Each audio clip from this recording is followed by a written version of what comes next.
All right, NFL news. We've got a new quarterback contract.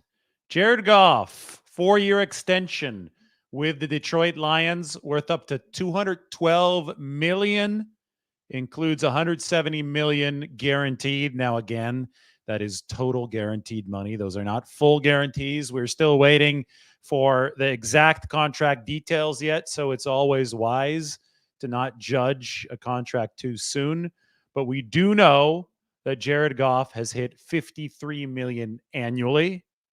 I have to add the asterisk.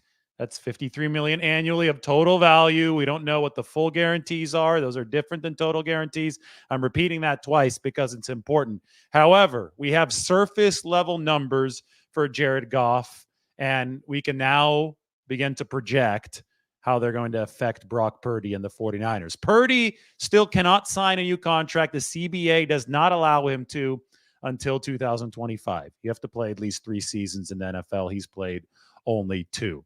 But I will say that Brock Purdy is a better quarterback than Jared Goff. I think that much is very, very clear.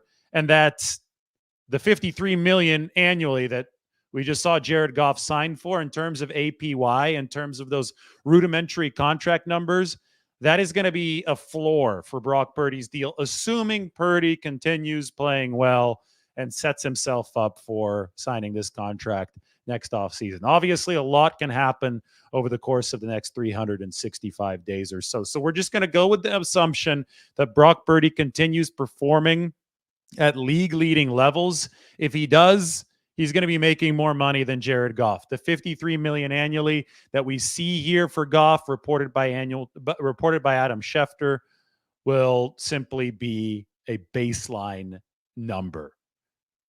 Still a big deal, though. And as you can see here, as Schefter has reported, this contract by average per year is second of all players in NFL history, because the quarterbacks right now are the highest paid players in NFL history. Joe Burrow is at number 1 at $55 million per year.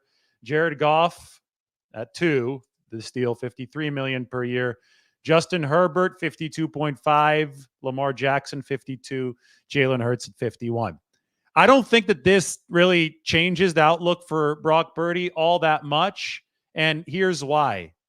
Brock Purdy has been on track for a while to be a $50 million plus quarterback. He was an MVP finalist last year. He was the most efficient quarterback in the league after he took over in 2022. So he does that in 22 over a smaller sample. Then he plays the whole season in 2023, leads the 49ers to a Super Bowl with even better numbers than 2022. Assuming that Brock Purdy continues at this rate, he's going to be the top paid quarterback in the game in all likelihood when he signs his deal. Now, it's going to depend on if Mahomes signs a deal, because I think people consider Patrick Mahomes to be the best quarterback in the game. But right now, his contract is down at, we could see where Mahomes is. We're going to look at all quarterback contracts in the NFL right now. Here's over the cap. Let's see where Pat is at. This is sorted by average per year. You can see Joe Burrow at the top. Patrick Mahomes is 2, 3, 4, 5, 6, 7. He's 8th. Patrick Mahomes is 8th at $45 million per year. So obviously Mahomes is not the 8th best quarterback. He's commonly perceived to be the top quarterback. So once Mahomes re-ups his deal, if it's not one of those Tom Brady-like team-friendly deals, he'll take the lead. Now, whether or not he takes the lead before or after Brock Purdy's new contract next offseason, I should say potential next contract, that remains to be determined. But there is a world in which Brock Purdy is the highest paid quarterback in the game at the time that he does sign. There still are a few quarterbacks who are eligible for extensions this offseason. I believe that Tua Tagovailoa is one of them. That's going to be very interesting, but I think that it's clear that Brock Purdy is better than him too. I mean, when you look at this list of QBs, Burrow just signed this past offseason, not this one, but the one before at the end of it, or around the time that Nick Bosa did, his Ohio State friend. Burrow signed for $55 million. I think that you could confidently say that he's a top 3 elite guy. You cannot say that about Justin Herbert, who is at the $52.5 million. You will be able to say it about Brock Purdy, I think for sure, if he delivers another MVP finalist season this year. I think that we're still dealing with a sample size issue of some sort with Brock Purdy. I think he's obviously answered the bell at every single chance that he's gotten. First, 2022 when he came in for Jimmy Garoppolo, then when he started all season in 2023, coming off of the elbow surgery. I think in retrospect, that elbow injury boosts Brock Purdy's value even more because he showed that he bounced back from it, probably throwing even harder now. But it's still only a season and a half, and there's a reason why the CBA has protections in place for teams to not have to pay players, not even be allowed to play players until after 3 accrued seasons. And the Brock Purdy situation, and it's really, really tough from his perspective because he's been so damn good. He's one of the best players in the league, yet he's only going to be making $1 million on the cap this year. He deserves a whole lot more. But from the larger point of view, and probably from the team's point of view, they like hearing this more than anybody else. They still have time to make sure that everything will continue on a legit track before they actually sign the massive check for Brock Purdy. But based on the way that things have been going, he's a $50 million plus guy. Who knows? Maybe the market will raise to close to $60 million by the time that Brock Purdy is able to sign his contract next year. I will say that the 49ers can definitely afford it and fit it within their structure if they continue to be careful and judicious in how they not only award their contracts to big name players like Brandon Aiyuk coming up, but if they continue to structure them correctly. And I could see the 49ers executing a similar type of deal for Brandon Aiyuk structure-wise as they did, or for Brock Purdy, structure-wise as they did for Nick Bosa. And for that, I can open up Nick Bosa's contract to show you what it looks like as far as structure goes. So here we are. This is what I wrote after Nick Bosa signed with the 49ers in September of last year. And this is how I envision something for Brock Purdy looking when it probably is signed next offseason, although we don't have any guarantees. They gave Nick Bosa a series of 3 prorated bonuses, as you can see in this column, and this column, each one kicking in a year later than the one prior to it. So the signing bonus kicked in right away in 2023 for $50 million. But against the cap, it's prorated and stretched out over 5 years. So only $10 million of the $50 million hit the cap immediately. In 2024, this year, Nick Bosa has paid a guaranteed $15.2 million option bonus. That also stretches out over 5 years, but that stretch doesn't start until 2024. Then there's a second guaranteed option bonus, which is paid out next year in 2025 of $29 million. But that counts only $5.8 million per year, stretched out over 5 years, starting in 2025. So in Nick Bosa's deal, you have 3 accordions here. The 49ers, despite handing out the biggest contract for a non-quarterback in NFL history to Nick Bosa, the 49ers were able to keep his cap hits at only $11 million and $14.7 million, respectively, over 2023 and 2024. I see the 49ers doing something very, very similar with Brock Purdy once he potentially signs his deal in 2025. You can give him the massive signing bonus, and you could use the double bonus mechanism to keep the cap hits low in the near term, and that's how you're able to surf the wave of the rising salary cap. This is all dependent on the salary cap continuing to rise, but it's tied to NFL revenues. The NFL revenues seem to be doing very well thanks to all these streaming deals, thanks to social media and NFL exposure blowing up. So the 49ers can essentially take out a 0 interest loan on the future, at least according to the against the cap, by pushing cap money into the future when it's going to take up a smaller percentage of the overall salary cap. That is assuming the salary cap continues rising. So these types of deal structures absolutely work if the player, A, remains productive, so you don't have to cut him and face dead money charges that are massive in the absolute short term. These types of deal structures work if the salary cap keeps on rising, because it's not like you're having to pay interest on pushing cap hits into future years. You can simply slide them into future years with signing bonus money. You have to be cash rich to do this because you have to be willing to give players those guaranteed bonuses. But if you are willing to do that, and the 49ers have been willing to do that, you can pay all these guys a lot of money and you could keep the vast majority of them. As we've seen, you can keep the players who are performing at financially efficient levels.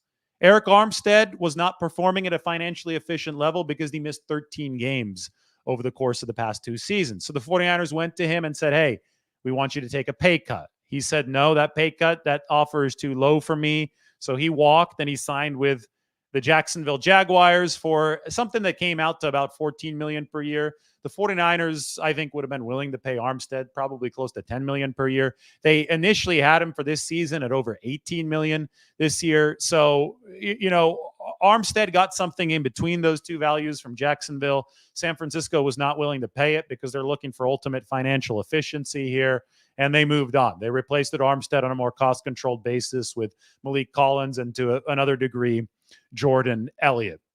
You look forward to Brandon Aiyuk's contract. They're obviously wanting to pay that because they love paying their younger A-listers who are ascending from being drafted by the team to earning that first big contract. The 49ers under this regime have done that for every single A-lister that they drafted, that this regime drafted.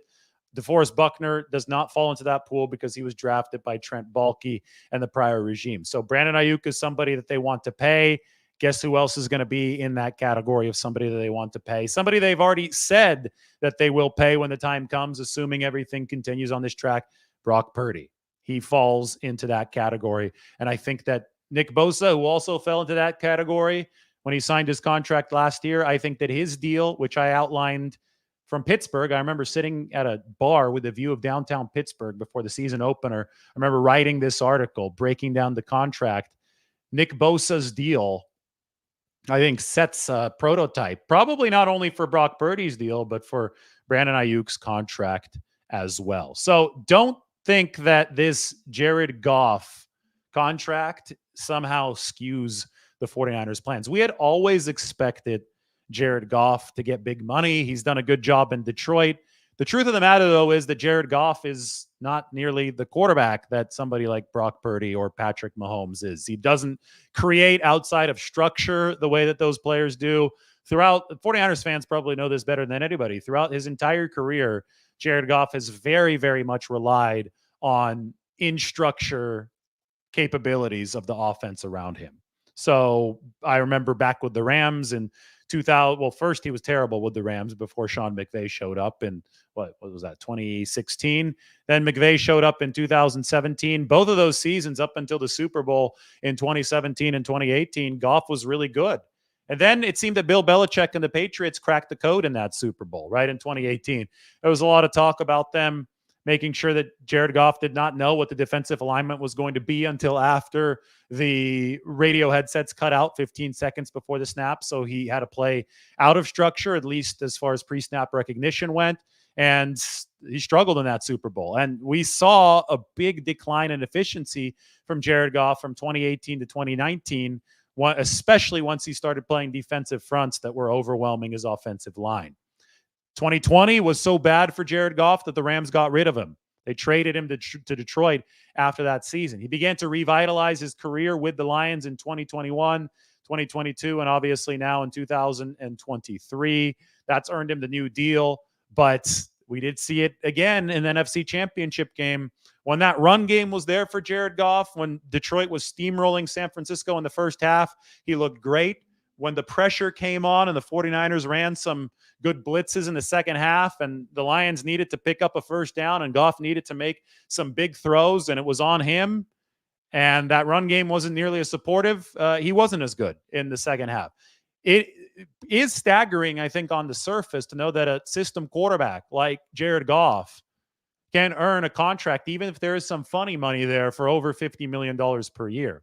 But I think it's expected at some point because it's not easy to just sit back there and run the system the way that Jared Goff did for the Detroit Lions. A lot of people make it sound like it's easy. It's not. You got to give him credit for what he did, but he's just not in the same echelon of the quarterbacks who are creating outside of structure in the NFL, and that does include Brock Purdy. So I had long been looking to this Jared Goff extension with Detroit as something that would point us in the right direction regarding potential numbers for Brock Purdy, at least a floor. And there you have it. This is going to be a floor for Brock Purdy. But again, this doesn't really change anything to a massive extent as far as our expectations go, because we had already expected Brock Purdy to be a $50+ million per year guy. Other 49ers update is that Ross Dwelley, their former tight end, has signed with the Atlanta Falcons. So he's going to be teammates with his fellow former 49ers tight end, Charlie Werner, in Atlanta. This is, an end of an era for the 49ers. Ross Dwelley had been with this team since 2018. He had played on 6 consecutive one-year contracts with the 49ers. That's really hard to do. I think the record holder for the 49ers right now, at least the ongoing record holder as far as one-year contracts, is Demetrius Flanagan Foles. He keeps on coming back on one-year deals. But Dwelley, one-year deal in 2018, 2019, 2020, 2021, 2022, 2023. I mean, this guy kept on coming back. He did things the right way. He just didn't give the 49ers the type of receiving explosiveness that they wanted. But you have to give Dwelley credit for being an undrafted rookie out of the University of San Diego, coming in and reworking his body. I mean, he got really strong. He followed the instructions of the strength staff and the nutrition staff to become a consistent contributor for the 49ers, at least in the blocking game and on special teams. And he made some big catches over the years for San Francisco. I still remember when they beat the Rams. Speaking of Jared Goff, this was the game in December of 2019. You guys remember Dwelley making a huge catch from Jimmy Garoppolo and just getting laid out. I mean, it was a big time hit in Ross Dwelley, and he held on to the football. It was a nails catch that he made. So it wasn't like Dwelley went without any catches. Garoppolo hit him on a deep ball in 2021 against the Vikings. Late in the game, the shadows had taken over the field at Levi's Stadium, and Ross Dwelley sprung open, caught the pass. It was a 50+ yard gain. So he made some big catches for the 49ers, some big touchdown catches for the 49ers.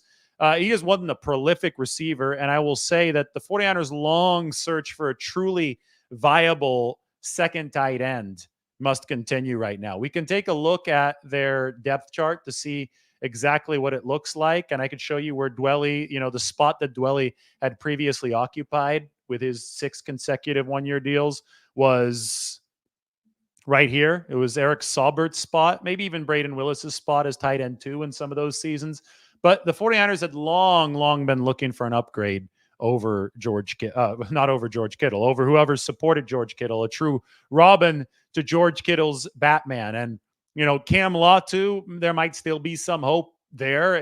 We haven't really seen anything of Cam Latu on a game day field. He dropped all those passes in training camp, then he went on IR. So we'll see if he somehow makes a jump this year after being a 3rd-round pick in 2023. Braden Willis played quite a bit last year, but didn't really show the 49ers much in the receiving game, so that would have to markedly turn around. Eric Saubert is a multi-year veteran who's been with many teams who they added in free agency, who's actually caught a few passes over the course of his NFL career, so there may be an opportunity there. But they essentially gave up on Charlie Werner, who only had a handful of catches over 4 years.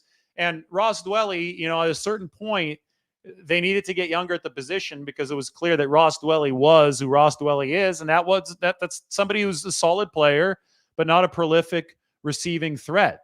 One guy who might knock on the door this year is Mason Pline, who's an undrafted rookie, former college basketball player, recently took on football, who I've showed you his film before. I think that he's a very, very natural pass catcher. He's been able to hold on to the football amidst contact, even though he's relatively new to the sport. Pline, though, somebody who's going to have to evolve as a run blocker because you've got to do both at the tight end position to make everything happen. So the search continues. Dwelley is going to be a Falcon. He's going to be a Falcon alongside Charlie Werner. So it's one of those things where the 49ers will continue trying to strike gold at that tight end position. What is it, 7 or 8 years now after they first struck gold with George Kittle? I think the closest they've had to a truly viable receiving threat at tight end 2 was Jordan Reed in 2020, but he came as an injury flyer, and then we saw why he came as an injury flyer, because he was not available for much of that season. All right, I'm going to take a few questions. What Jared Goff's new mega deal means for Brock Purdy and the 49ers, well, I don't think it means all that much. We can congratulate Jared Goff, and we could simultaneously acknowledge that Brock Purdy is going to make more money in all likelihood when he comes up for a contract next offseason. So 49ers Q&A is now going to be officially open. I just have to make a text title for it. So let's do that right now. Get your questions in there. Here we go.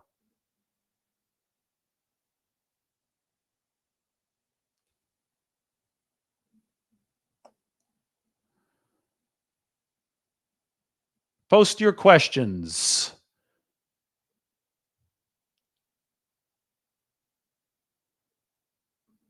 49ers struck lightning in a bottle when they drafted Kittle. Still doesn't know how they did that, this commenter, and how he was on no one else's radar. Well, I think that it really helped that he didn't catch a whole lot of passes at Iowa, thanks to Iowa's offense, right? He caught something like 42 passes over the course of his college career, which is very, very little. And he had very good testing metrics. I also think this was, I mean, the 49ers had, in a way, revolutionized the way that at least some people looked at the tight end position in the Harbaugh era, right? With Delaney Walker and Vernon Davis. But I don't think that the league fully embraced the tight end revolution until after George Kittle came through and did what he's done over the past several years. I know that Kelsey is older than him, but the way that Kittle blocks and goes out for passes, that adaptability is something that has been a hallmark of Kyle Shanahan's offense. And we, you know, when we look at how the league has evolved, and, you know, it's a copycat league. They've followed some of the stuff that has made the 49ers so successful. I think we can trace a lot of the interest in tight end projects higher up in the draft to the success of Shanahan, which went through George Kittle, right? So Kittle started it all in 2017, which is why he wasn't as sought after by the rest of the league earlier in the draft. So that all worked out in the 49ers' favor.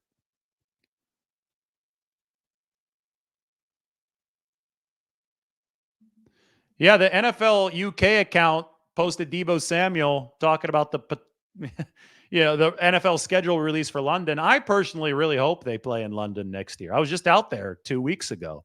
It was beautiful out there. I was out there I was only there for one night. It was a beautiful 24-hour stay in London. We even got a tour of Parliament while Parliament was in session. We were literally drinking beers with these British politicians while they were in between votes. It was really cool.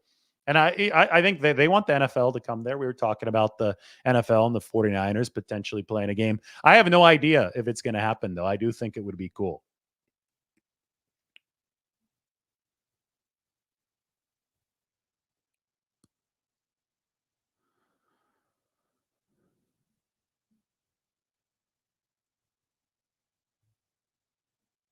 All right, post your questions. I'm looking for some good ones.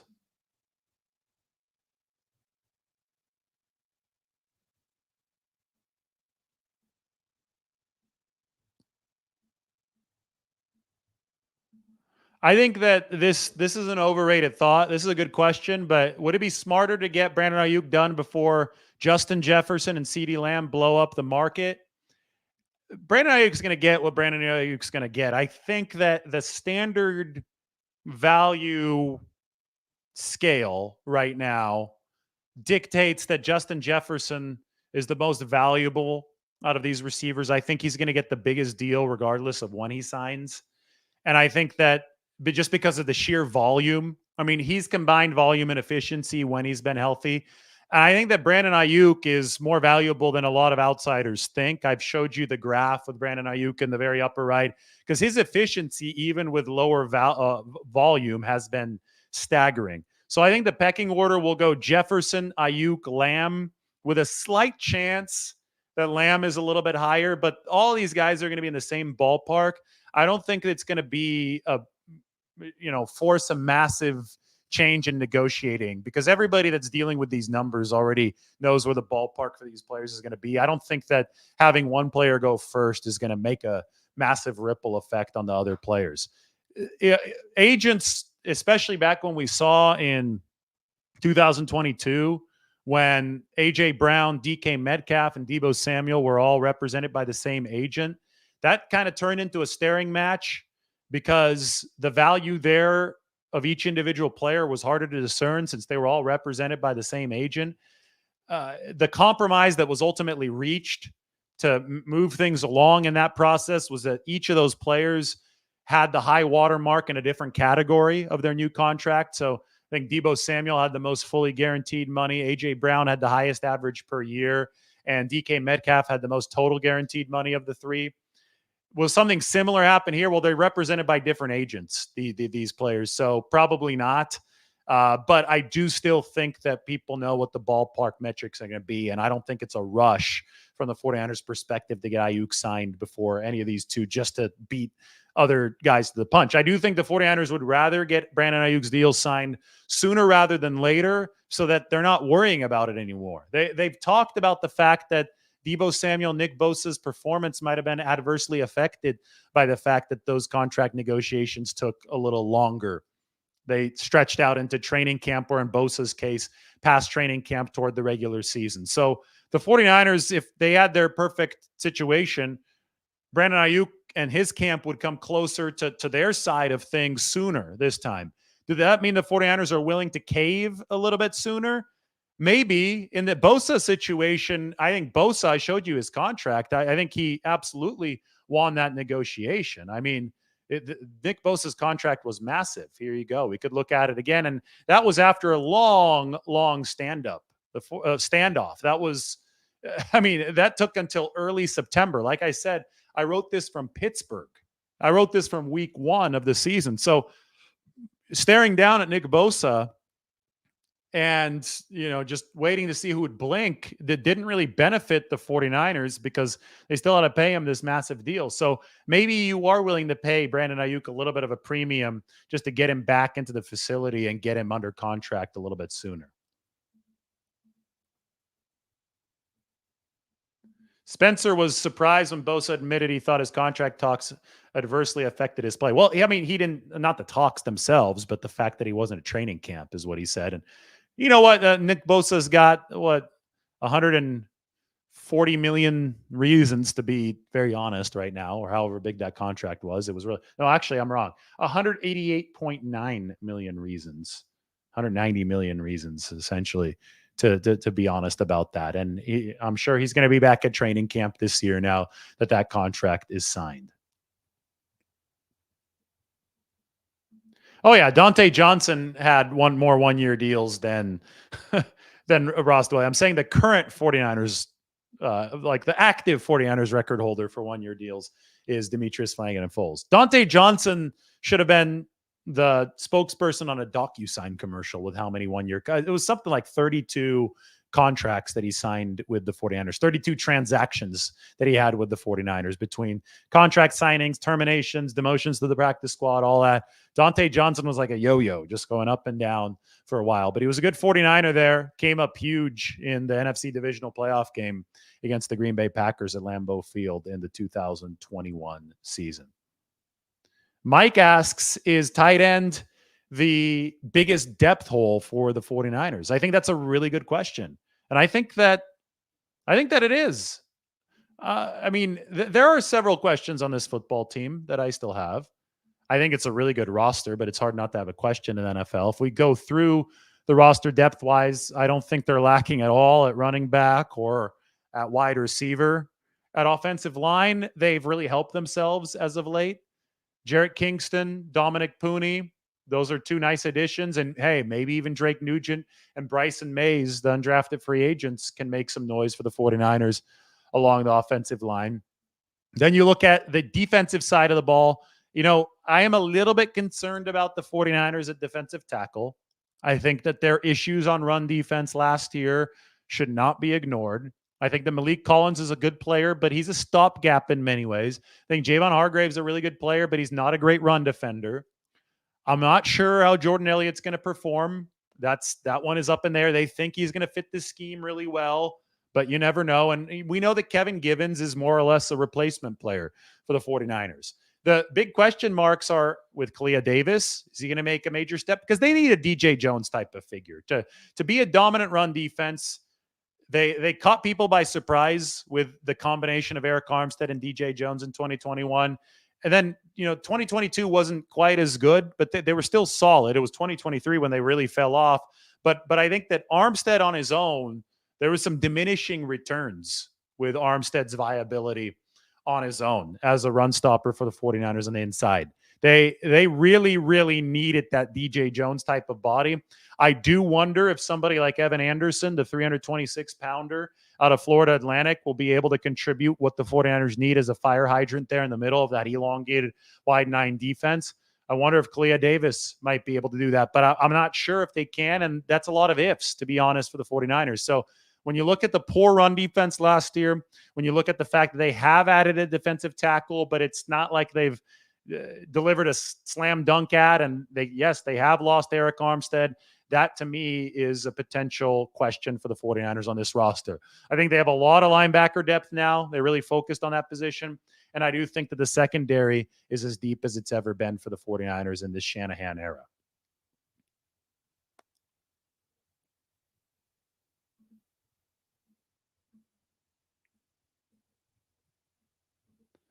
Luke says, supposedly Jefferson wants more than Bosa a year. He wants to be the highest paid non-quarterback, according to Florio. Is that feasible? And is Brandon Aiyuk truly in that same ballpark? Well, like I said, I think Jefferson is at a higher level financially than Brandon Aiyuk will be. I think that's just based on what I've heard. Jefferson is going to be at the top of the market, and I think you're going to have Aiyuk and CeeDee Lamb slot in behind him. That's the word, right? That's the word right now. Where Jefferson ends up, I don't know. How far behind him somebody like Aiyuk will be, I don't know. But remember, just looking at this in the 49ers perspective, they have leverage to not let this get out of control. They have to actually offer a crazy contract. And if they don't offer it, then they've got the recourse of the fifth-year option at $14.2 million for this year. And then the recourse of up to 2 franchise tags in 2025 and 2026.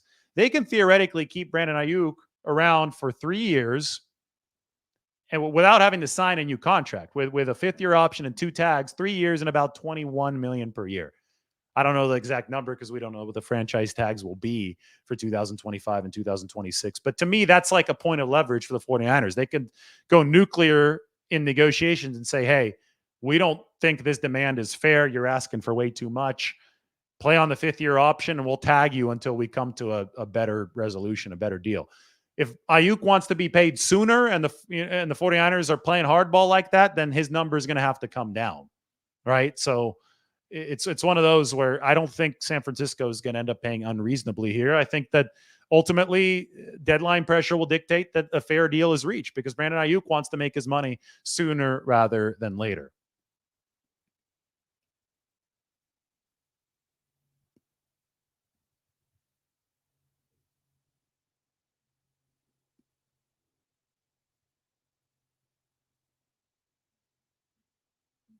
This is cool. Can't wait to see Tom Brady and Bill Belichick analyzing games on TV. That'd be neat if they covered a 49ers game. I'm sure they'd both really like Brock Purdy. Anybody who knows football, have you noticed that the delineation of people who have appreciated Brock Purdy's skill set and been right about Brock Purdy being good versus those that haven't is very firmly delineated by those who know the game and those who don't. So Tom Brady and Bill Belichick know the game. So I'm sure that if they're on a 49ers game this season, they'd be singing Brock Purdy's praises. What are my initial impressions of Nick Sorensen, the 49ers' new defensive coordinator, from his presser? I didn't think that he gave away all too much. I thought that it was pretty close to the vest. It's going to be, somebody like Mike McDaniel, his initial pressers were really awkward, and then he developed this kind of charming awkwardness. It was still awkward. He's still awkward right now, but he's awkward in this really funny, charming way. You don't have to be funny to run a good presser in the NFL. And you also don't have to run a good presser to be a good coach. So my initial impression from Sorensen's presser is that he went through the motions. He didn't want to give away too much. I thought it was interesting because his shortest answer came to my question about the 49ers run defense. I mean, I don't understand why so few people are talking about this. I guess people don't like to be critical, but I have no problem with it. The 49ers run defense dropped to number 26 last year in EPA per play. It's a problem. Like, I mean, the run, I was talking about this in week 5, guys, the run defense isn't good. I'm out here criticizing the run defense and people are still talking about Nick Bosa and why he doesn't have sacks. And it's like, because the 49ers run defense is not where it should be. Anyway, I asked Nick Sorensen about that, about the run defense.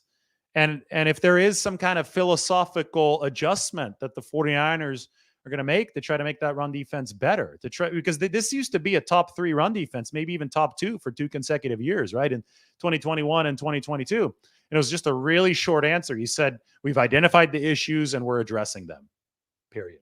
Next question. Did not want to get into it. So, one thing is they've got to have better defensive tackle play, more available defensive tackle play than in last year. They have to be better on the edge against the run. Famously, everybody has seen the Chase Young play where he's loafing in the NFC Championship game against the Lions, but there are also some edge setting problems with defensive ends earlier than that. The linebackers have to flow and the defensive backs have to tackle. It's a team effort, but they did lose the edge several times against the Lions in the NFC title game. That was particularly ugly. I think a lot of what the 49ers are talking about with Nick Sorensen in terms of getting back to basics means ensuring that linebackers are at home to stop the run. I think one thing that Steve Wilks did to really take the 49ers away from who they were at their core was that he gambled with his linebackers, like Fred Warner, against the pass. You saw Warner playing more and more like a safety as that season progressed before they made their big adjustments at that Jacksonville game where they started going 5-man front at the start and to bring Warner close to the line of scrimmage. Warner, he's a weapon in pass coverage, but I think the 49ers erred too far on the side of protecting against the pass, and they slipped up a little bit too much against the run. I think that the very core part of the 49ers defensive identity is reliant on the linebackers shutting down the run first. And that's why they need such good linebackers, because those guys need to be focused on shutting down the run, but also ready to not get exposed in pass coverage. And I think that it was just a little bit off last year, right? And I think that's why the front and the coverage weren't able to communicate and jive as well as they had in the past.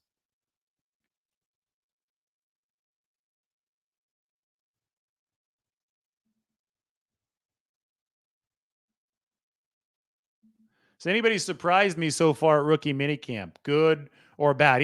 To act like we can make sweeping judgments off of rookie minicamp is crazy. It's literally just an introductory session for new players without pads. They're not playing against NFL veterans. OTAs are going to be a little bit more of a gauge, but really training camp is what we truly need. I will say that I went out there and Drake Nugent looked bigger than I thought he'd be. He's short. Yes, I get it. But the reason Nugent wasn't drafted, even though he's an all Big Ten center on a 15-0 national championship team over there in Michigan, the reason he wasn't drafted it's obvious because of lack of size. Saw him in person, was impressed. I saw Dominic Pooney in person, met him, and I think carries the weight really well. Ricky Pearsall, I'd mentioned this before rookie minicamp. Ricky Pearsall's got bigger quads than you would expect out of a 190-pound receiver. He carries that weight with a stronger lower body, it explains why he's so damn tough on film. They picked Pettis in 2018 because the way that he moved. And then they were really disappointed because Pettis wasn't tough enough. So they've course corrected since then. I almost feel that drafting Deebo Samuel in 2019 was a direct reaction to drafting Dante Pettis and seeing that not work in 2018. It's like, oh God, Pettis isn't tough enough. So now we're going to go opposite end of the spectrum and we're going to draft Deebo, who's just a brick out there. But Deebo doesn't separate the way that Pettis did. I think with Ricky Pearsall, they're hoping they get the best of both worlds. And I sat there and I watched Pearsall move. Gosh, guy can move. He got a nasty, nasty stutter step. The way he leans in and out of his breaks like a natural. You could tell he's a first-round kind of talent as far as the movement goes. I think the league's main question with him has been his size and his strength. And to be honest, he looked wider to me in that base than I thought that he would. And that to me was a little bit of a surprise.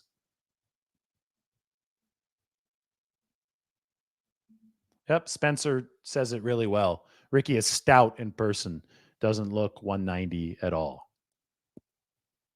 All right, guys, I just wanted to give you the update. 40 minutes sounds about right. I'll be live a little bit later.